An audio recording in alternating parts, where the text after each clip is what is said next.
Hello everyone, welcome back to my channel, That Model Railway Guy, and welcome back to a long-awaited update on the Modular Model Railway.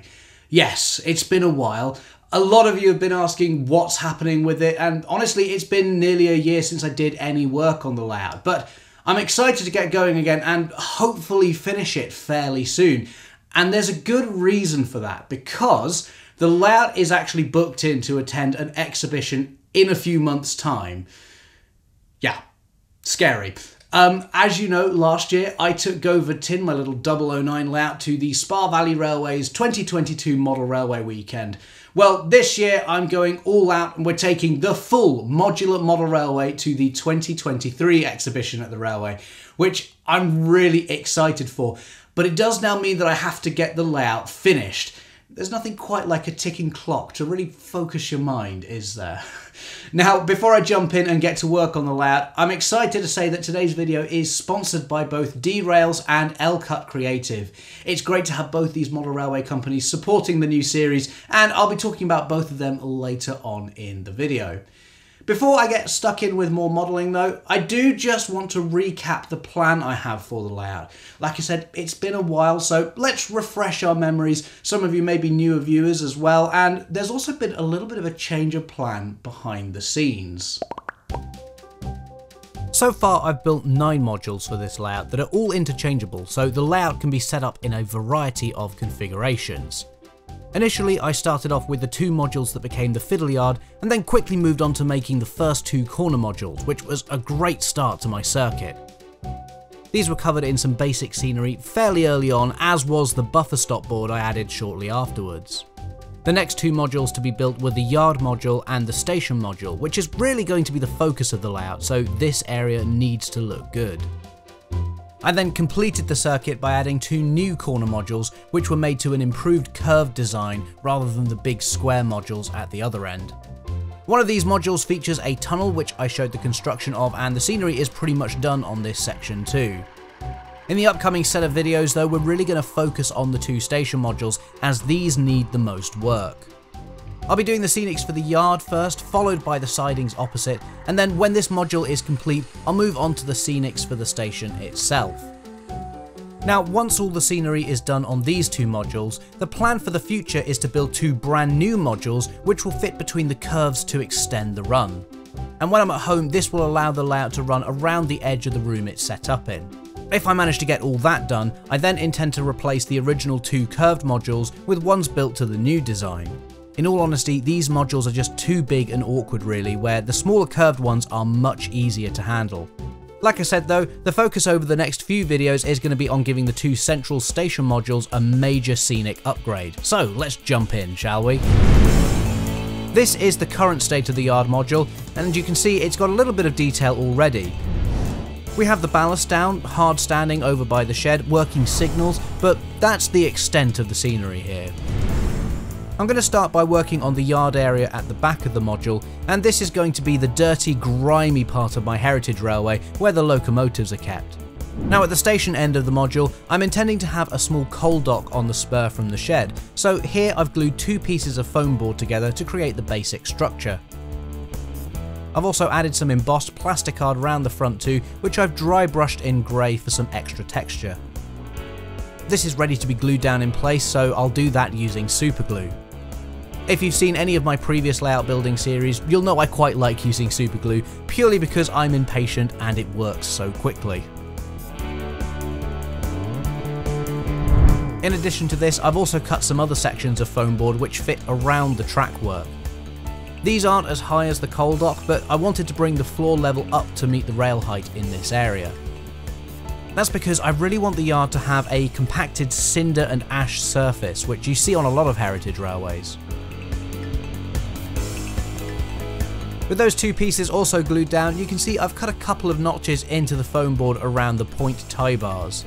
This just allows the points to move freely, although I do have a plan for some extra detailing around this area, which you'll see in a future episode. I now have the basic shape of the landscape in place, but these harsh edges need to be smoothed out, and so I'm going to add some lightweight filler here to blend the layers together.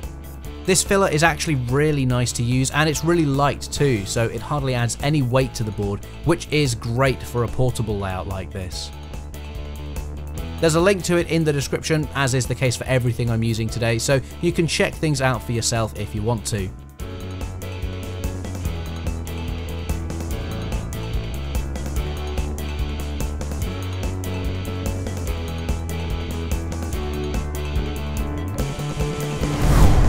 Now inside the shed I have some hard standing made from clay, which I showed in a video a while back, and I want to do something similar on the outside too. I'm going to have more of this embedded track, but this time with the ash ballast I was talking about earlier. So first I'll add another section of foam board which I've cut to fit between the two roads. This is much easier and quicker than filling the whole area with clay. But I am using clay outside the track to cover up the sleepers and fill that gap between the foam board and the rail. For anyone interested, this is just DAS clay, again there's links in the description.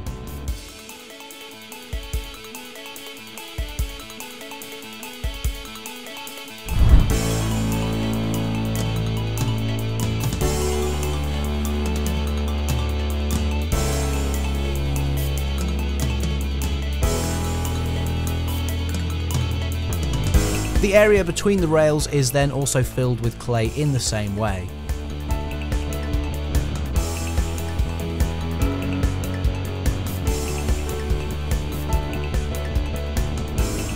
I then take an old wagon which I know has particularly deep flanges on the wheels, and I run this through the still wet clay.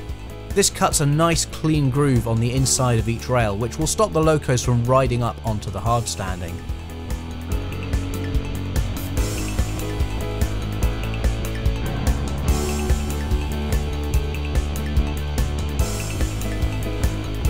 Now because these are on a slight curve, I may need to go and tidy them up once the clay is dry, but having the groove as a guide is definitely a bonus.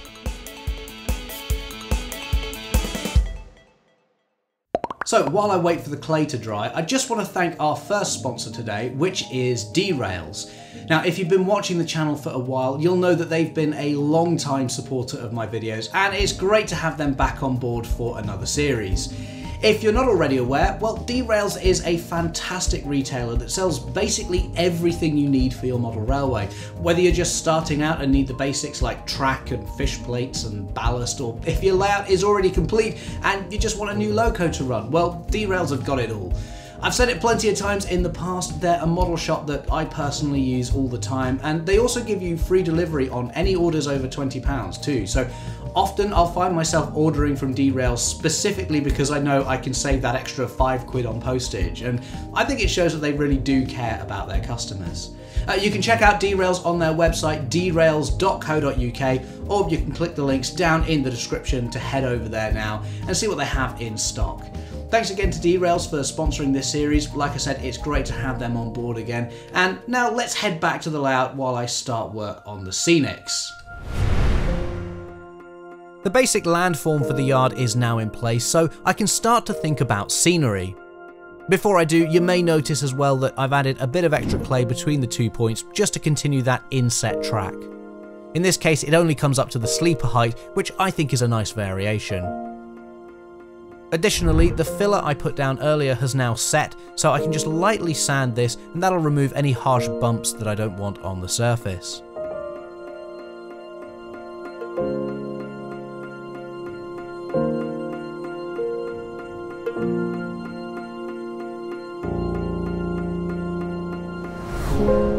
As I said earlier, this whole area is going to be covered in ash ballast, so I'm going to start off by giving everything a coat of black paint. This will just stop the white of the foam board showing through any small gaps in the scatter.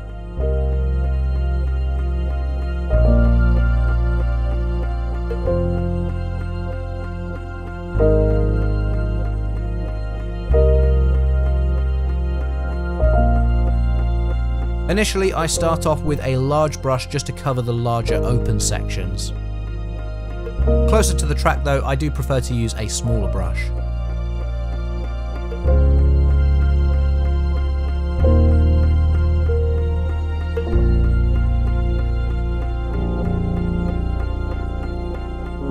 Some Some of the paint did get on top of the rails, but there's no need to worry, this can just be wiped away while it's still wet. Now, the 2 points in the yard still haven't been ballasted yet, so I'm going to do that now. I start off by painting grey acrylic between the sleepers, and like the black paint, this will just help disguise any gaps. Then, when the paint is dry, I go back in and brush PVA glue into the gaps between the sleepers.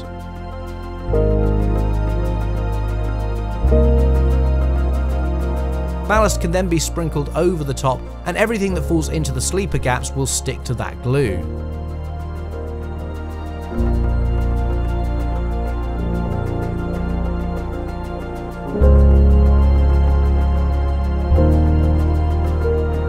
The rest can just be cleaned up once everything is dry.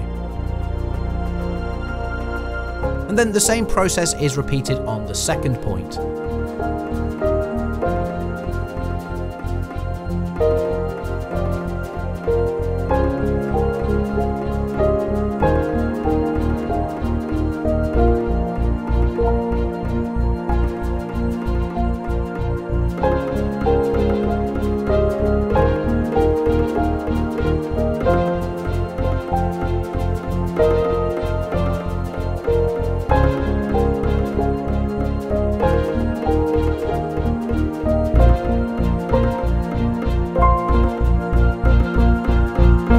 For this, I'm using the Pico Ash and Cinder ballast, which is great for getting that dirty yard entrance look. The Ash and Cinder ballast is then used again on the coal dock siding, and this is done in the usual way by first adding the ballast dry. Then I give everything a quick spray of water and drop a PVA solution onto the ballast from a syringe.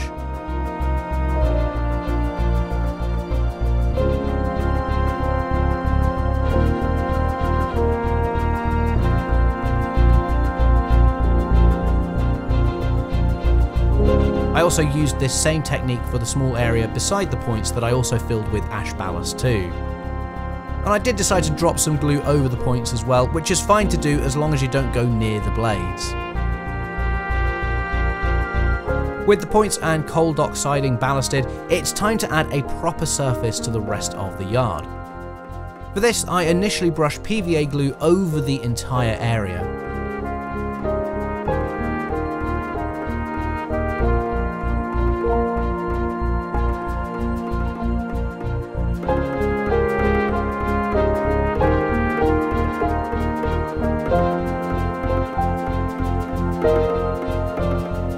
I'm then going to use the Geoscenic siding kit, which comes with a huge amount of this very fine black powder.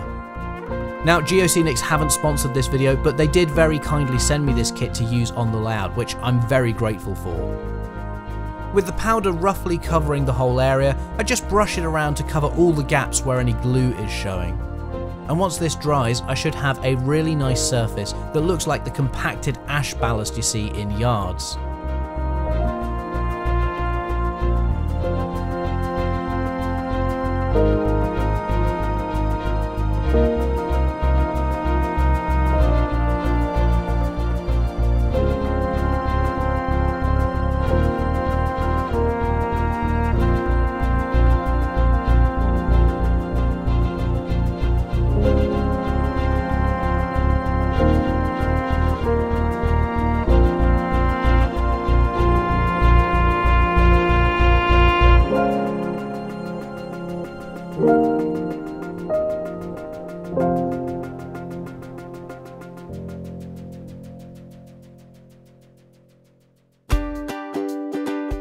Further up the module, I'm going to use another Geoscenics product on the area behind the coal dock.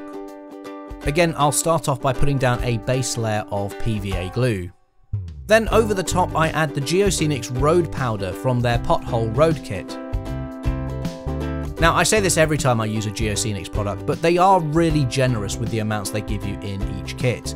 I first used this pothole road kit for the yard on my 009 layout Govard tin, and since then I've used it on my Christmas layout North Poulton too. So this is now the third layout that I'm using this same kit on, and I've still got plenty of it left, which is great because I'm going to need it later on in the series too. As you can see, I spread the powder around a little just to flatten it out before adding the glue solution over the top to lock it all in place. Like I said earlier, Geoscenics haven't sponsored this video, but if you do like the look of the stuff I'm using from them, there are links to their products down in the description. Also, I've included some codes especially for you guys which will get you a small discount on each kit, so definitely be sure to use those as well.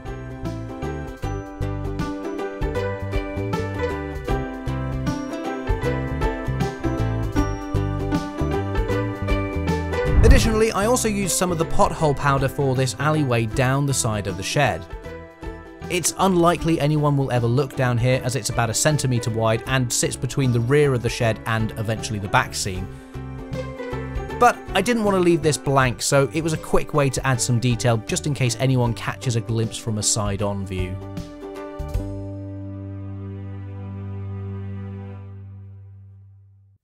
While all that powder is drying, I do just want to say that if you're excited for where this series is going, then you can watch the next episode right now by becoming a channel member. Now, I've been posting my progress on this section of the layout as I was filming these videos too, so members have already had a behind the scenes sneak peek at what's actually coming up, and like I said, they'll be the first to see new videos in the series. You can become a member too by clicking the join button below this video, and that'll show you all the different perks that are available before you sign up. It starts from just £1.99, so it's the price of a coffee, and of course it lasts much longer too. So if you want to get your model railway fix, click that join button below this video, and hopefully I'll see you in the members area really soon. The next major addition to the layout is a water tower, which is going to be placed on the coal dock. I'm imagining that this is where the in-service locos are kept, and so they'll need to be filled with water as well as coal. Now this is a Pico kit which has been around for absolutely years. In fact, I think I had one on my very first train set as a kid. While the kit is simple, it's effective, and I've improved it by giving the majority of it a coat of grey acrylic paint. That has toned down the shiny plastic to give it a more matte finish, and then over the top I've dry brushed on some rust coloured paint just to give it a slightly worn and used look, which I think works really well. With the water tower glued in place, PVA is then added all around the outside and along the length of the coal dock.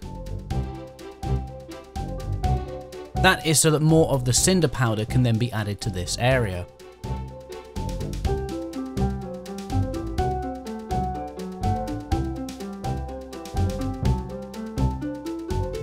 I'm also doing a second layer of the road powder too, just to cover up some of the gaps and scrape marks from my initial base layer. With the second layer smoothed out again, it's looking a lot more consistent, and the foam board below isn't showing through any of the gaps now. I do still want some variation though, so I'm just adding a few small patches of the pothole powder over the top. This is then pressed down into the surface just to get it to mix with the existing road powder. The whole area is then sprayed with water, and the glue solution is added as before, which should give this area a nice solid finish.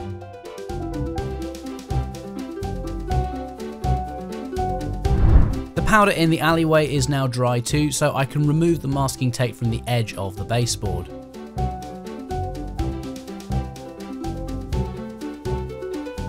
I'm going to add a fence along the back of this entire module, and this will hide the join between the edge of the baseboard and the back seam. I'm using laser cut fencing from Scale Model Scenery here, with their worn broken fencing being used closer to the shed. I'll then use their regular intact fencing further along the module as it gets closer to the station building. Now, because I used foam board to build up the ground, it was actually really easy to add each section of fence. All I had to do was use a screwdriver to poke holes in the surface that matched up with the posts on the fence. The whole thing could then be pushed down into the foam board, and that's it. And later I'll come back along and add a little bit of glue to each post just to hold them in place.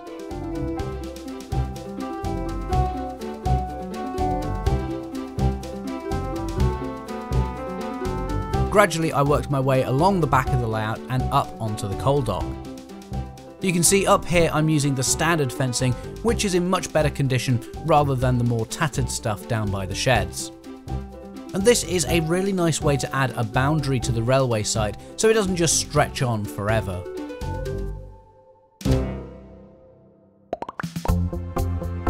To add more realism to this part of the layout, there are lots of little details that can be added. For example, I've got some oil solution that came with the siding weathering kit, and I'm going to add this sparingly around some of the sleepers on the run into the yard.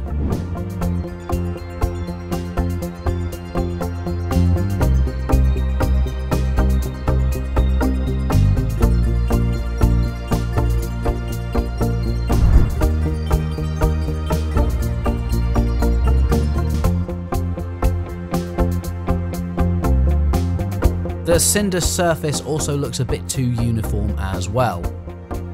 I'm just going to break this up with some more of the road powder, and I'm just working this into the surface. This adds a few patches of variation just to make it feel a bit more realistic.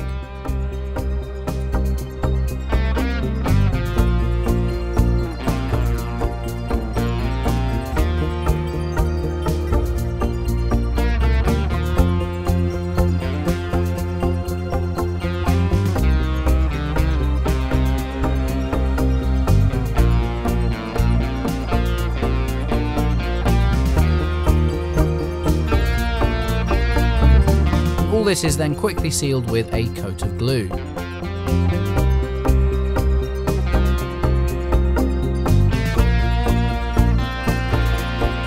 The fence does look really good, and I've managed to smooth out the joint where the landscape changes height.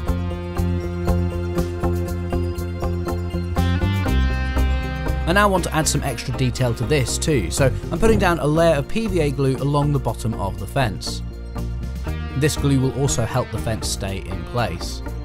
I'm then going to sprinkle some dirt powder from the Pothole Road kit over this to create a verge along the line of the fence.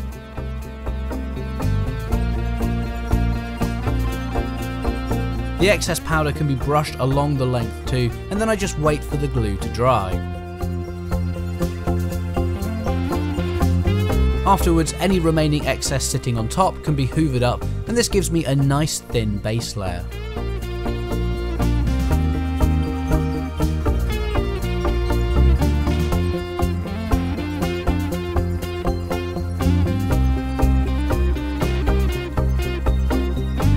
Another layer of glue is then added over the top of this, and that's so I can add a thin layer of static grass.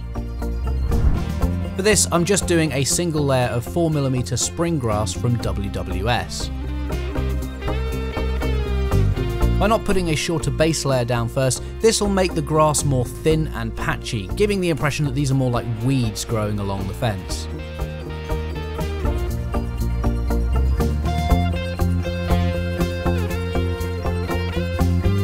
Again, the hoover is used to clean up all the excess for reuse. And before you ask, yes, I did remember to empty out the dirt powder from a moment ago before cleaning up the excess grass. Now, I just want to quickly mention a new sponsor we have for this series, L-Cut Creative, who make a selection of really awesome laser cut kits. I saw them at the Alexandra Palace exhibition last year, I think, and I was really impressed with the amount of detail that they had on all their buildings and various kits. And actually, if you remember the Christmas layout that I built, North Poulton, well, the two bridges on that layout were made from their kits as well. Now, if you head over to their website, lcut.co.uk, you can see all the kits they currently make in N-gauge, 000, and as you can see, no matter the scale, the buildings they produce are all really nicely detailed. Now, I actually used one of their kits as part of this layout build, which you'll see in an upcoming video very soon. I'm really pleased with how it turned out, and I can't wait to show you how it looks on the layout. For now though, like I said, you can head over to lcut.co.uk to see their full range, or click the link in the description below. And yeah, like I said, thank you so much to L-Cut Creative for sponsoring this video. And now let's get back to adding more details to the yard. Now, to finish up this area, I've got some detail kits I've been building behind the scenes to add a little bit of clutter to the yard. First up is a couple of shipping containers I've put together. These have both been painted in blue, albeit different shades, and then I dry brushed some rust over the top just to give them a weathered appearance. And in my head, this is where the Preservation Society stores a lot of their parts or various things needed for running a railway. Next up is this 3D printed boiler, which I really like, and again I've painted it in a rusty brown colour as if it's recently been taken out of a loco for overhaul. Then there's also these really nice laser cut barriers which I've painted in a metallic silver. I'll use these around the yard to keep members of the public away from the track. So now I can start adding these details to the layout, but first I need to put the signal box back in place. The little ratio hut was also added back in too, and I think this will be where volunteers sign on for duty every day. The other details are then added around these, with the shipping containers filling the space between the hut and the shed. The boiler is then added by the signal box, and then I began the very long process of adding all of the safety barriers. I'm placing them alongside the line that runs into the shed so the public can get up close to take photos while staying safe behind the barriers. And at the moment everything is just being placed temporarily on the layout, but once I'm happy with the position of everything I'll glue all this down. Another addition which I forgot to mention earlier is these rusty barrels. These actually came pre-painted in this condition, which is really nice, and I've just added these in the gaps around the buildings and containers. While this is a good start, I do want to add even more detail to the yard in the future, and if you're a channel member, you'll have seen some previews of what I have in mind already. For now though, let's finish up by getting a loco running, and here I have the Planet Industrial's Victory coming out of the shed. You'll notice all the coal dust around the track I added isn't affecting the running at all, and I reckon I can still do some extra work here to make the inset track even smoother. All in all though, I'm over the moon with how this first section of scenery has turned out. Yes, there's a few more details to add here and there, but after having a blank baseboard for so long, it's really nice to make a start on the scenics for this module. I think this area serves as a nice reminder that even though this is a steam railway, it is still set in the present day with those modern details around, which makes it feel more like a working heritage railway. That's it for today's video though, but don't forget, if you become a channel member, you can see what I get up to in the next episode right now. In the meantime, it's great to be releasing videos on this layout again, so thank you so much for watching everyone, and here's a look at what's coming up next. More landscaping is added to the module. I try to create an overgrown look on the track, and even more detail is added to the yard.